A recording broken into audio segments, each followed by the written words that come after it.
but we had a wonderful time. Hey, we got a call today, the first day of summer. John from Philly. John, how are you? Good morning, Larry. Thanks for taking the call. I wanted to ask you quickly about the NASDAQ 100 Futures NQU8. Mm-hmm. It's a summer solstice. It occurred at 6 a.m. this morning. Yes, sir. I note that the NDX cash, with its high at 7306, I think was the high yesterday.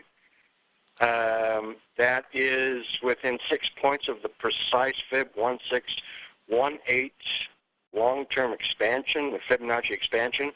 And I'm wondering if the June 7th, June 14th, and highs last night's, I think, in the NQs, I'm wondering, is that a three drive to a top pattern candidate? Yes, it is, John. What I've done is I've posted that chart into the Tiger Den so you can take a look at it. It's on a shorter time frame, but you can see the ABCD patterns and how it stopped exactly. I went 1 point higher than the exact 1.618 expansion. It did it in ABCD fashion. But what was most interesting to me was the fact that the Dow Jones futures, even though they rallied 130 points, couldn't even make a 382 retracement of that move.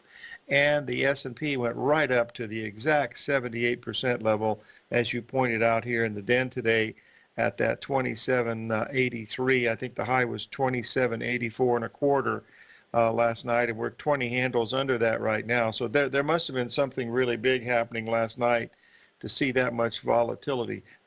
I could not find any news. There might have been some, but I certainly didn't see it. And none of the other markets were doing. None of the other financial markets, NASDAQ or the China or the others, were not doing anything at all. So I don't know what caused it, but it did get up there, that's for sure. Thank you on that. Larry, you were trading, you were very experienced in trading the last phases of the 2000 rally, the 99-2000 rally, the 2007 and the 2008 rally, and then, of course, today. And I'm wondering if you can just share out loud what you see given sentiment today and how similar or dissimilar that is to what you experienced back in those two prior episodes, please. Hey, that's a good question, John. 2000 was totally different because that was the dot-com bubble. This is when you saw the advertisements of the 16-year-old day traders that were going in their helicopters. We saw those ads on TV all the time with CBN, the guy photographing his bottom parts while he's making $1 million, all that kind of stuff. And the stocks would open 50 to 100% higher based on an earnings, potential earnings, even though they had no earnings. It would be potential sales that they were working on. That was such an easy one to figure out. It was just a total bubble. Many of those stocks, went tapioca or are still trading for pennies. But the 2007 was different because that one was based on something that was financially very important. That was the problem what we had in the real estate market with the over-speculation in real estate.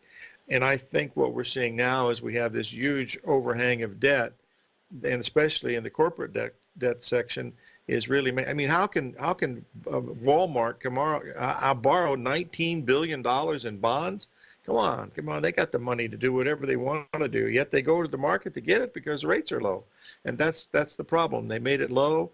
So they're cheap and there's too much debt out there, and I think that's what'll do it. But I've always said this would be related to debt, and we're seeing it in the notes in the bonds. I mean, they're going lower. That's just the bottom line. But they were totally different. 2000 was a dot-com bubble. 2007 was an economic gaffe that the Fed said. If you remember, in October of 2007. Bernanke said there's no red lights out here. He said things look really great, and the market topped 5 days later. And that people don't remember that, but if you go on the internet and look at it, that's what he said. So hey, listen, I'm wrong a lot, but we all are. That's the whole thing. The thing is to keep your losses small when you're wrong, but that's what I see. This one is not like the dot-com bubble, because you're only looking at about 25, 30 stocks that are going nuts. I mean, Netflix, it's gapping up 10, 15 bucks a day. Tesla was doing that for a while, so they're just taking turns. But you're looking at only probably 40 stocks that are making this whole thing do this whole thing out of what, 8,000 stocks? I mean, it's not a good representation, in my opinion. I hope that Larry, helps. thanks for sharing on that. When I observe the stock and the business performance of these names, Apple, Google, Microsoft, Facebook, Amazon, NVIDIA, Netflix, and I could throw in 20 more, but leave it there. What's very clear is, of course, the stocks are screaming. The sales growth in all of those, without exception, is screaming. And, of course, perhaps I've lived too long, but one thing that I know to be true is when a top occurs in those names, it's going to, the top in the stock prices, it's going to occur before any deterioration in the sales and profit growth of those. The stocks of high flyers tend to outrun the business performance itself when sentiment gets euphoric. It's that reversal of sentiment that occurs and sets the top. And of course,